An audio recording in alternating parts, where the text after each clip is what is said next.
சுற்றி வந்து சூரிய பகவான் காலை, மதியம், மாலை, அர்த்தராத்திரி என்ற காலங்களை உண்டாக்குகிறார்.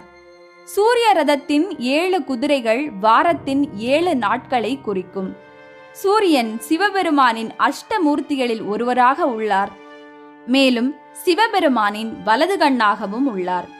சிவ ஆகமங்களில் சூரிய மண்டலத்தின் நடுவே சிவபெருமான் உறைந்திருப்பதாக கூறுகிறது.